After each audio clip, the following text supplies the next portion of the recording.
The Nursery Alice by Lewis Carroll. Preface. Addressed to any mother.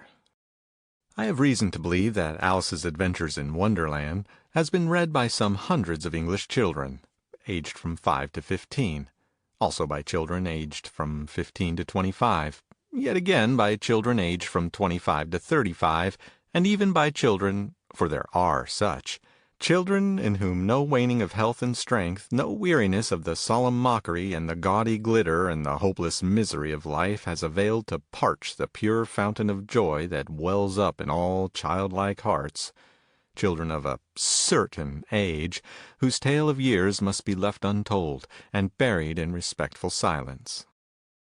And my ambition now is it a vain one, to be read by children aged from nought to 5. To be read? Nay, not so. Say rather to be thumbed, to be cooed over, to be dog's-eared, to be rumpled, to be kissed by the illiterate, ungrammatical, dimpled darlings that fill your nursery with merry uproar, and your inmost heart of hearts with a restful gladness.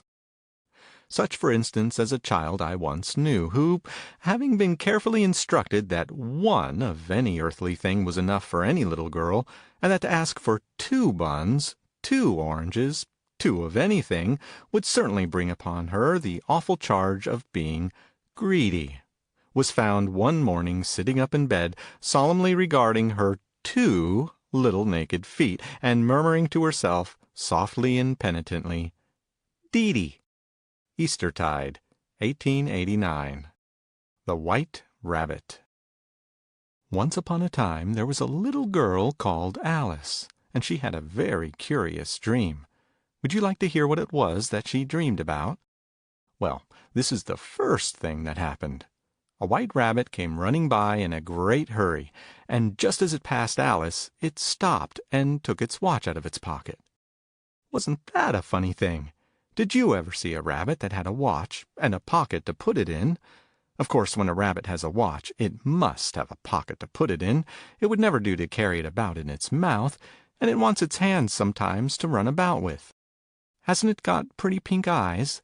I think all white rabbits have pink eyes, and pink ears, and a nice brown coat, and you can just see its red pocket handkerchief peeping out of its coat pocket.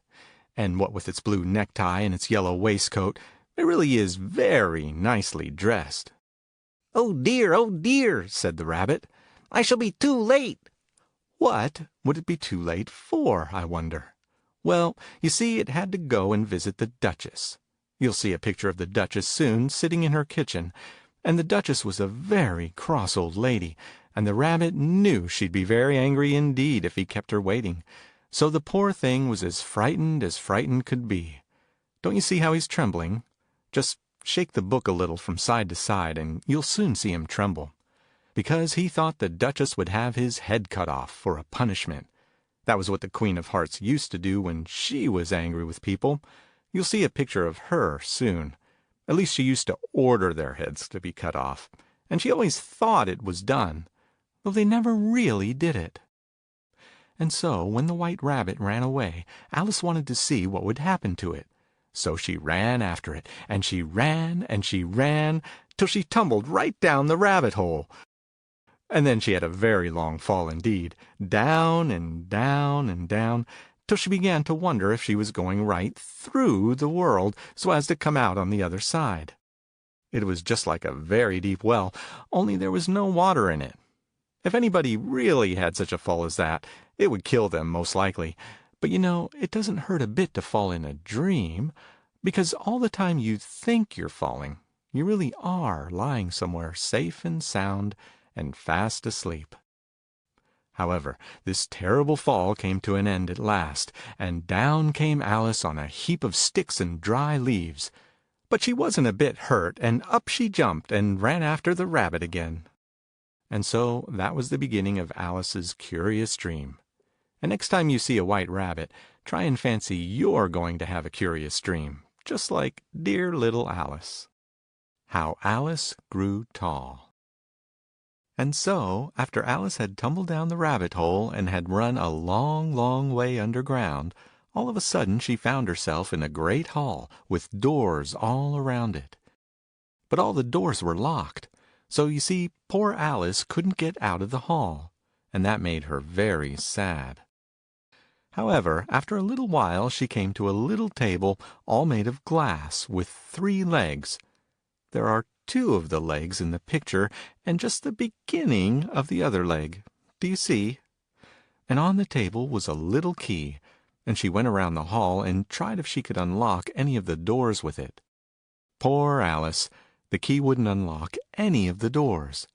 But at last she came upon a tiny little door, and oh, how glad she was when she found the key would fit it! So she unlocked the tiny little door, and she stooped down and looked through it. And what do you think she saw? Oh, such a beautiful garden! And she did so long to go into it, but the door was far too small. She couldn't squeeze herself through any more than you could squeeze yourself into a mouse hole. So poor little Alice locked up the door and took the key back to the table again, and this time she found quite a new thing on it. Now look at the picture again. What do you think it was?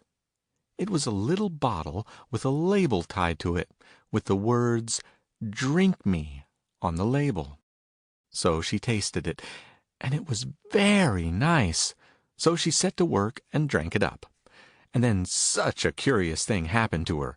You'll never guess what it was, so I shall have to tell you.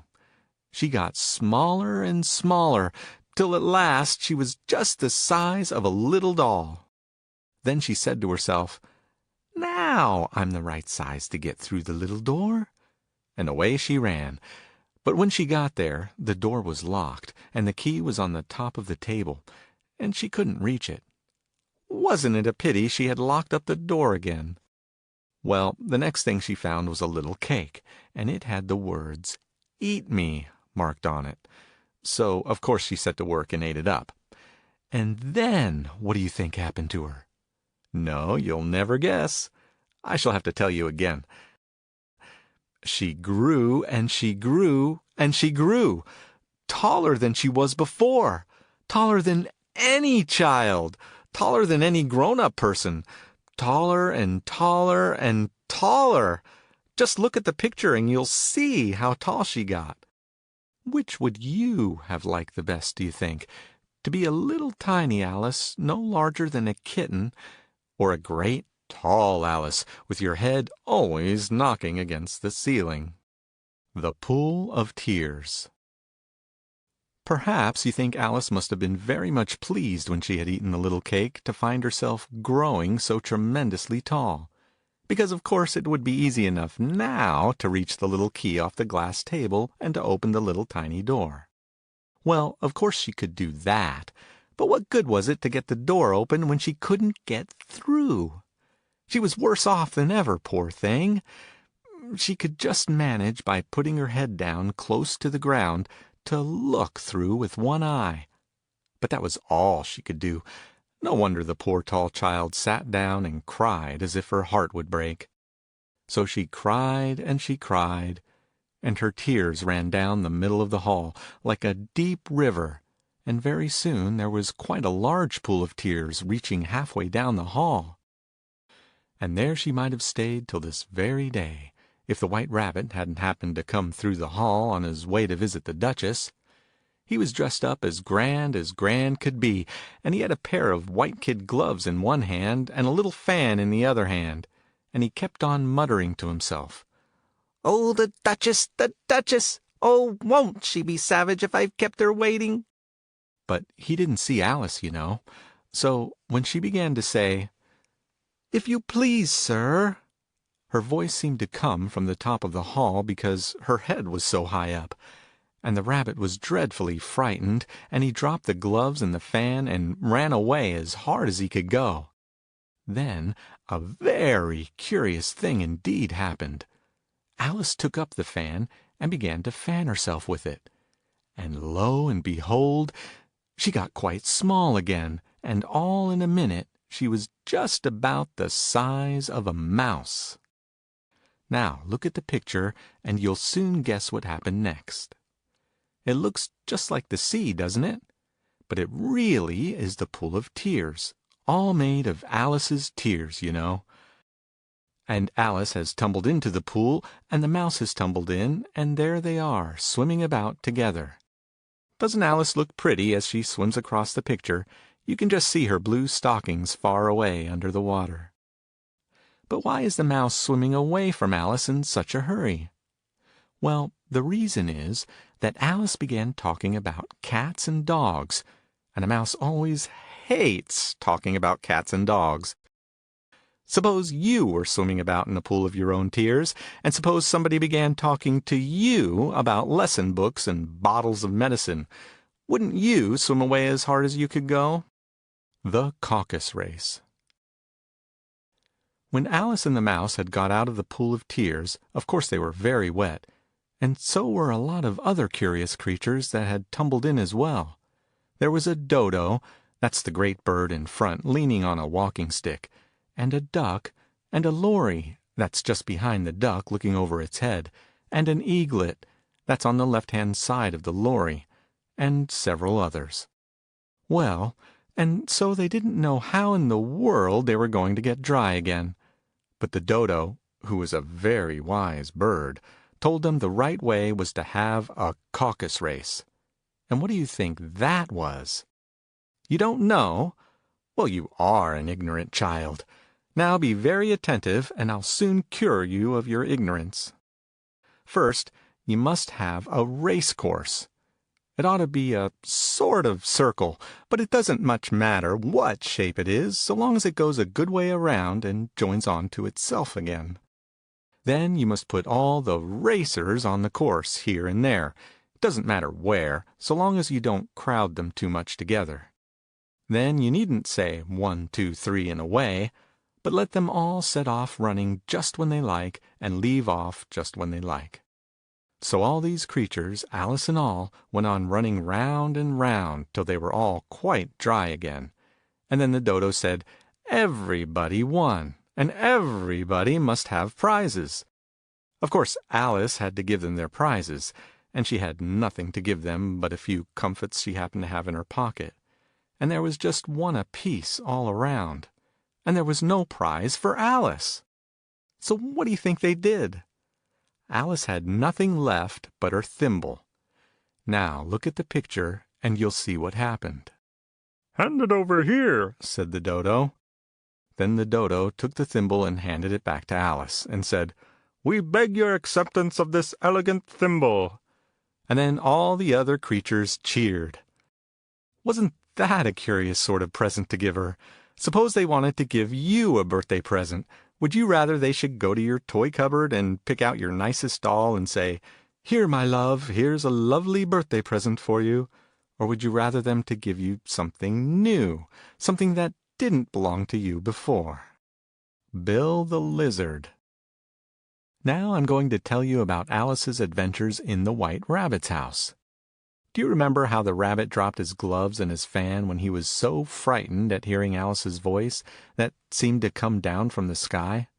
Well, of course he couldn't go to visit the Duchess without his gloves and his fan, so after a bit he came back again to look for them. By this time the dodo and all the other curious creatures had gone away, and Alice was wandering about all alone. So what do you think he did? Actually, he thought she was his housemaid and began ordering her about. "Mary Ann," he said, "go home this very minute and fetch me a pair of gloves and a fan. Quick now!" Perhaps he couldn't see very clearly with his pink eyes, for I'm sure Alice doesn't look very like a housemaid, does she? However, she was a very good-natured little girl, so wasn't a bit offended, but ran off to the rabbit's house as quick as she could. It was lucky she found the door open, for if she had had to ring, I suppose the real Mary Ann would have come to open the door, and she would never have let Alice come in. And I'm sure it was very lucky she didn't meet the real Mary Ann as she trotted upstairs, for I'm afraid she would have taken Alice for a robber. So at last she found her way into the rabbit's room, and there was a pair of gloves lying on the table, and she was just going to take them up and go away, when she happened to see a little bottle on the table. And of course it had the words, "Drink me," on the label. And of course Alice drank some. Well, I think that was rather lucky too, don't you? For if she hadn't drunk any, all this wonderful adventure that I'm going to tell you about wouldn't have happened at all. And wouldn't that have been a pity? You're getting so used to Alice's adventures that I dare say you can guess what happened next. If you can't, I'll tell you. She grew, and she grew, and she grew, and in a very short time the room was full of Alice, just in the same way as a jar is full of jam. There was Alice all the way up to the ceiling, and Alice in every corner of the room. The door opened inwards, so of course there wasn't any room to open it, so when the rabbit got tired of waiting and came to fetch his gloves for himself, of course he couldn't get in. So what do you think he did? Now we come to the picture. He sent Bill the Lizard up to the roof of the house and told him to get down the chimney. But Alice happened to have one of her feet in the fireplace, so when she heard Bill coming down the chimney, she just gave a little tiny kick, and away went Bill, flying up into the sky. Poor little Bill! Don't you pity him very much? How frightened he must have been! The dear little puppy! Well, it doesn't look like such a very little puppy, does it? But then, you see, Alice had grown very small indeed. And that's what makes the puppy look so large. When Alice had eaten one of those little magic cakes that she found in the White Rabbit's house, it made her get quite small directly, so that she could get through the door, or else she could never have got out of the house again. Wouldn't that have been a pity? Because then she wouldn't have dreamed all the other curious things that we're going to read about. So it really was a little puppy, you see. And isn't it a little pet? And look at the way it's barking at the little stick that Alice is holding out for it. You can see she was a little afraid of it all the time, because she's got behind that great thistle for fear it should run over her. That would have been just about as bad for her as it would be for you to be run over by a wagon and 4 horses. Have you got a little pet puppy at your home? If you have, I hope you are always kind to it and give it nice things to eat. Once upon a time, I knew some little children about as big as you, and they had a little pet dog of their own, and it was called Dash. And this is what they told me about its birthday treat. Do you know, one day we remembered it was Dash's birthday that day, so we said, let's give Dash a nice birthday treat, like what we have on our birthdays. So we thought and we thought, now, what is it we like best of all on our birthdays? And we thought and we thought. And at last we all called out together, why, it's oatmeal porridge, of course. So, of course, we thought Dash would be quite sure to like it very much, too. So we went to the cook, and we got her to make a saucerful of nice oatmeal porridge. And then we called Dash into the house, and we said, now, Dash, you're going to have your birthday treat. We expected Dash would jump for joy. But it didn't, one bit. So we put the saucer down before it, and we said, now, Dash, don't be greedy. Eat it nicely like a good dog. So Dash just tasted it with the tip of his tongue, and then it made, oh, such a horrid face. And then, do you know, it did hate it so. It wouldn't eat a bit more of it. So we had to put it all down its throat with a spoon. I wonder if Alice will give this little puppy some porridge. I don't think she can, because she hasn't got any with her. I can't see any saucer in the picture. The Blue Caterpillar. Would you like to know what happened to Alice after she had got away from the puppy? It was far too large an animal, you know, for her to play with. I don't suppose you would much enjoy playing with a young hippopotamus, would you? You would always be expecting to be crushed as flat as a pancake under its great heavy feet.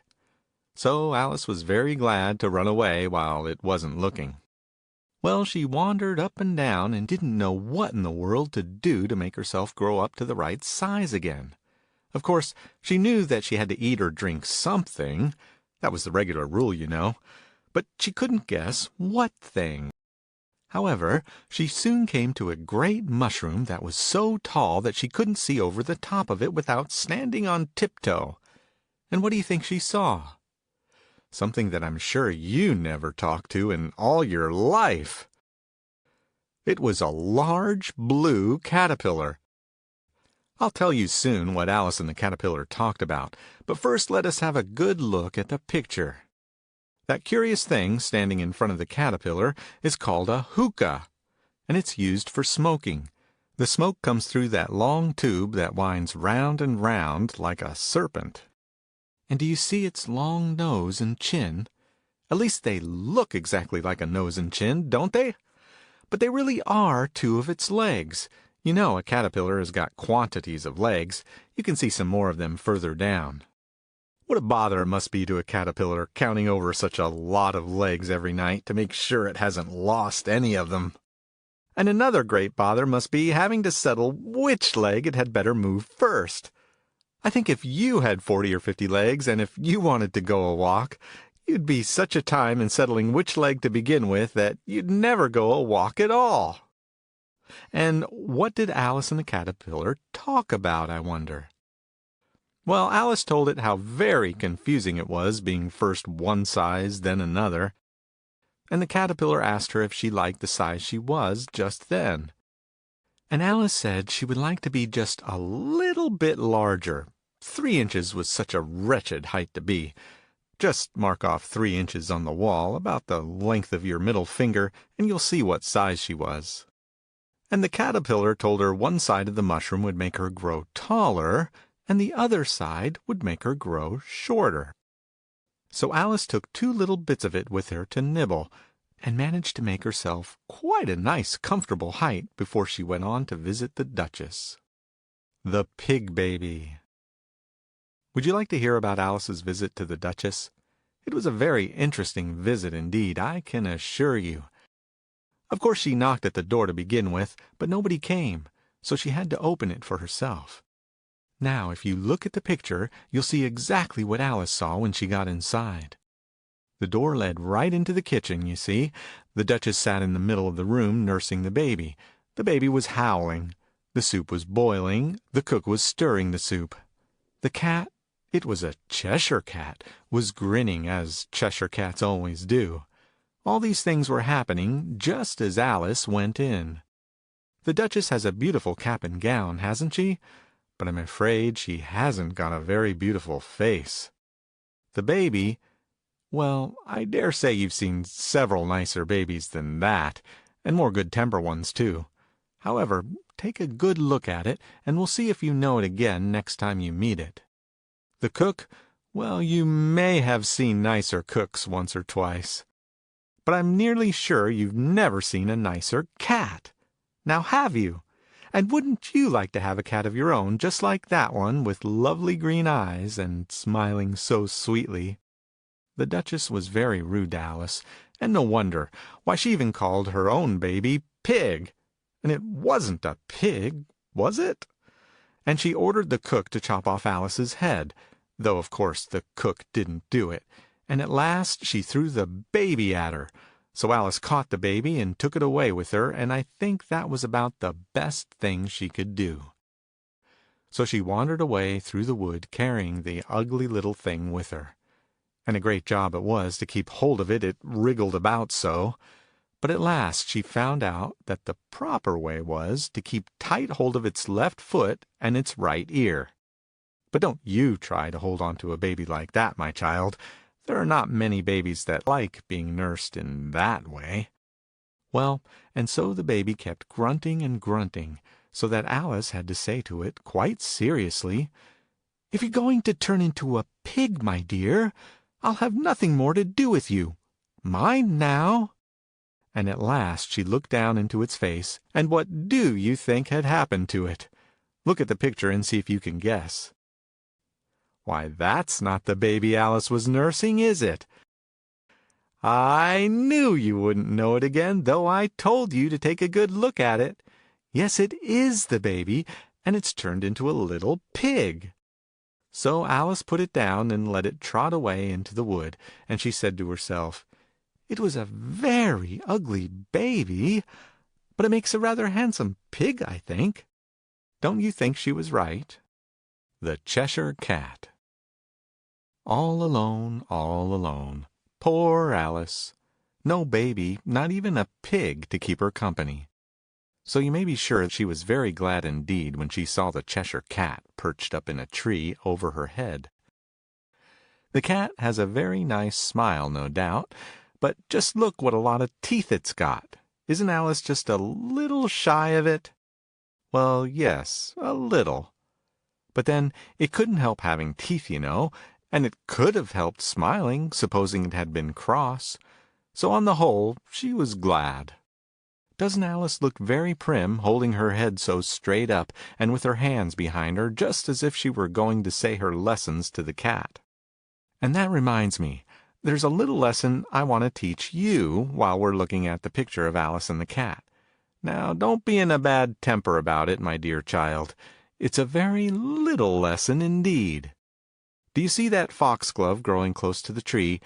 And do you know why it's called a foxglove? Perhaps you think it's got something to do with a fox. No, indeed. Foxes never wear gloves. The right word is folksglove. Did you ever hear that fairies used to be called the good folk? Now we've finished the lesson, and we'll wait a minute till you've got your temper again. Well, do you feel quite good-natured again? No temper ache? No crossness about the corners of the mouth? Then we'll go on. Cheshire Puss, said Alice. Wasn't that a pretty name for a cat? Would you tell me which way I ought to go from here? And so the Cheshire Cat told her which way she ought to go if she wanted to visit the Hatter, and which way to go to visit the March Hare. They're both mad, said the cat. And then the cat vanished away, just like the flame of a candle when it goes out. So Alice set off to visit the March Hare. And as she went along, there was the cat again. And she told it she didn't like it coming and going so quickly. So this time the cat vanished quite slowly, beginning with the tail and ending with the grin. Wasn't that a curious thing? A grin without any cat. Would you like to see one? If you turn up the corner of this leaf, you'll have Alice looking at the grin, and she doesn't look a bit more frightened than when she was looking at the cat, does she? The Mad Tea Party. This is the Mad Tea Party. You see, Alice had left the Cheshire Cat and had gone off to see the March Hare and the Hatter as the Cheshire Cat had advised her, and she found them having tea under a great tree with a dormouse sitting between them. There were only those three at the table, but there were quantities of teacups set all along it. You can't see all the table, you know, and even in the bit you can see, there are 9 cups, counting the one the March Hare has got in his hand. That's the March Hare, with the long ears and straws mixed up with his hair. The straws showed he was mad. I don't know why.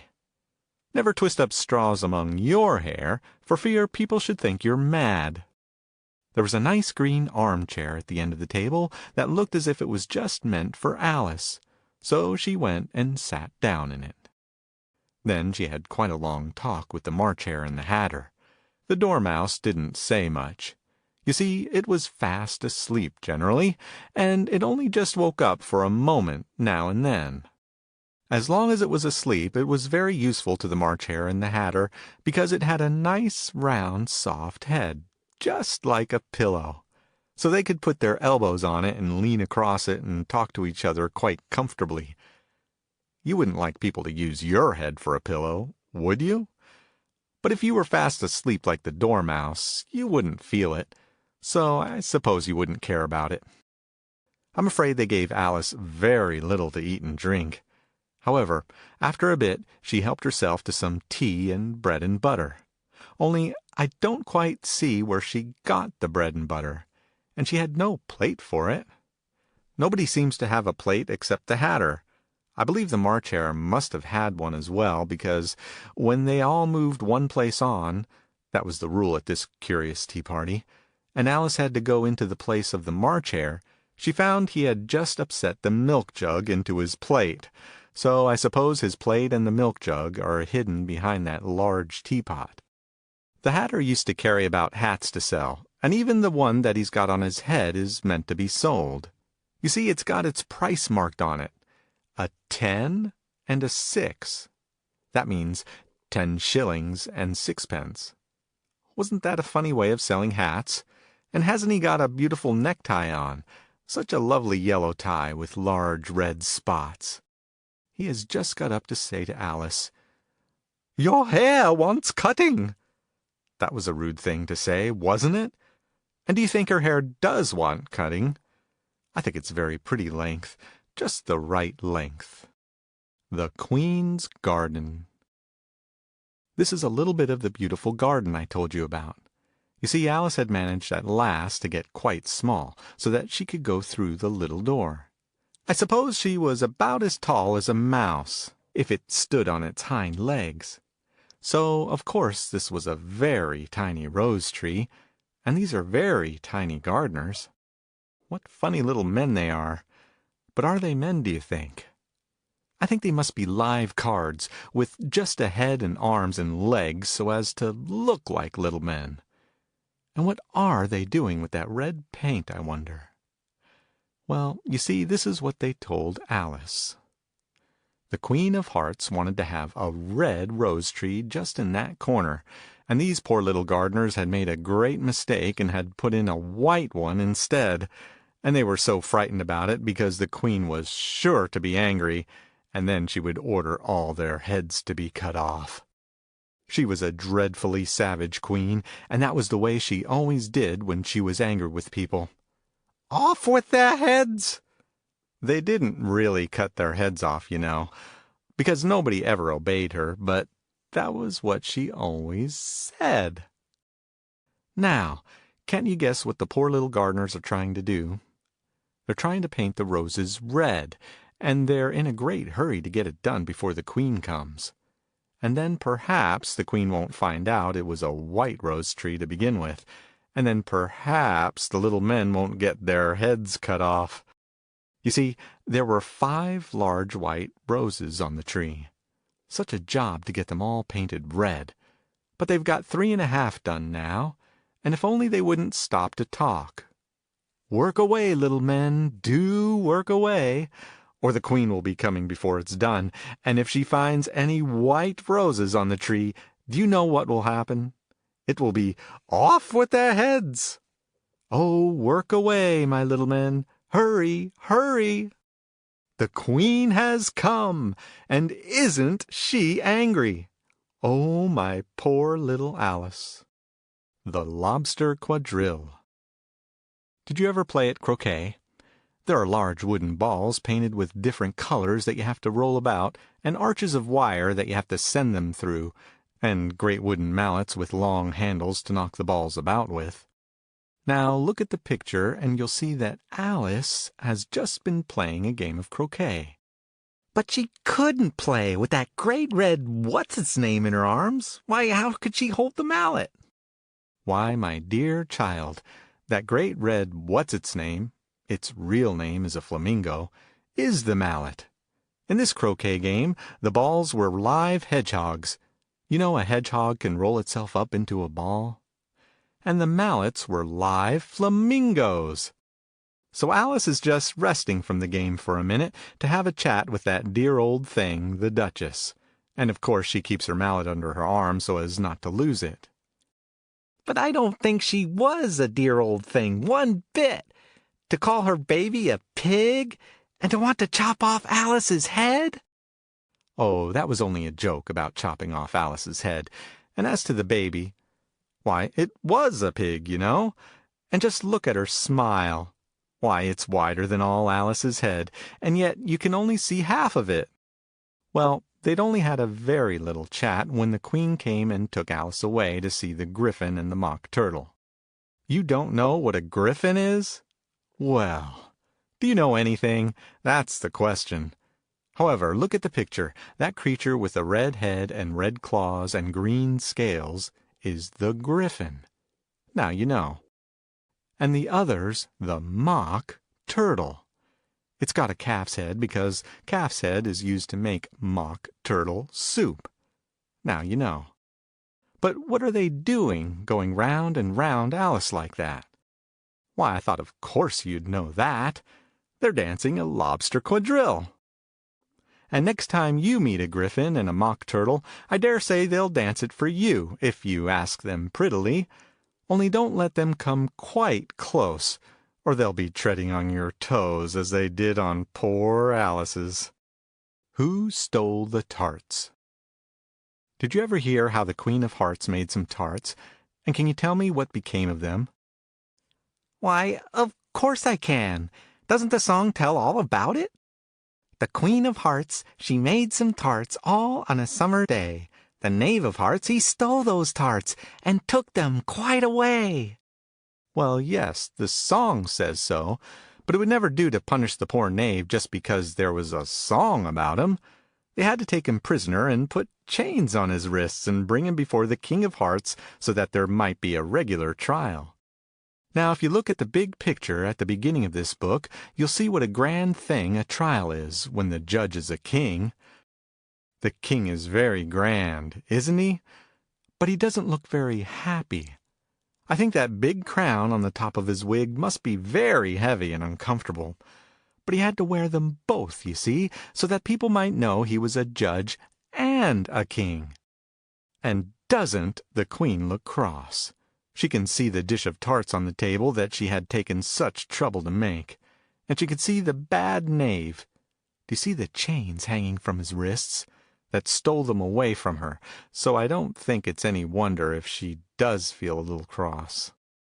The White Rabbit is standing near the king reading out the song to tell everybody what a bad knave he is, and the jury, you can just see two of them up in the jury box, the frog and the duck, have to settle whether he's guilty or not guilty.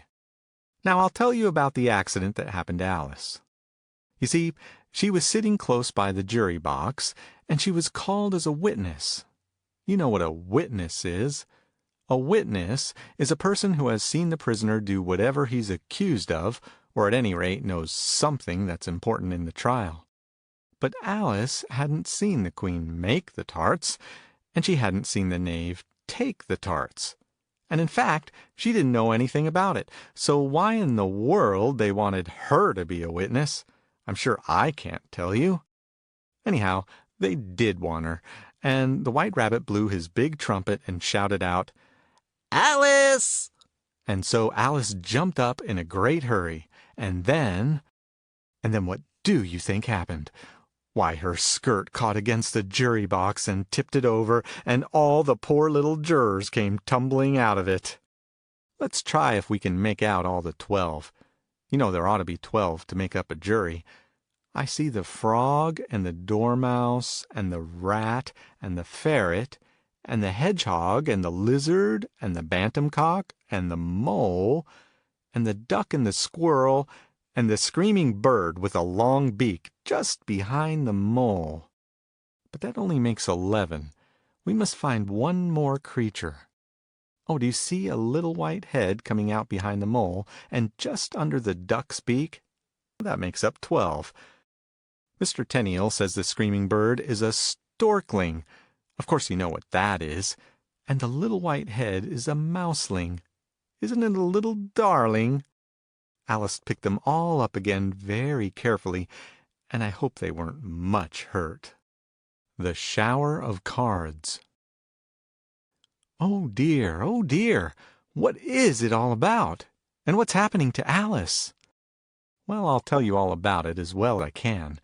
The way the trial ended was this. The king wanted the jury to settle whether the Knave of Hearts was guilty or not guilty. That means that they were to settle whether he had stolen the tarts, or if somebody else had taken them. But the wicked queen wanted to have his punishment settled first of all. That wasn't at all fair, was it? Because, you know, supposing he never took the tarts, then of course he oughtn't to be punished. Would you like to be punished for something you hadn't done? So Alice said, "Stuff and nonsense." So the queen said, "Off with her head!" Just what she always said when she was angry. So Alice said, Who cares for you? You're nothing but a pack of cards." So they were all very angry, and flew up into the air, and came tumbling down again all over Alice, just like a shower of rain. And I think you'll never guess what happened next. The next thing was, Alice woke up out of her curious dream, and she found that the cards were only some leaves off the tree that the wind had blown down upon her face. Wouldn't it be a nice thing to have a curious dream just like Alice? The best plan is this. First lie down under a tree, and wait till a white rabbit runs by, with a watch in his hand, then shut your eyes, and pretend to be dear little Alice. Goodbye, Alice dear. Goodbye.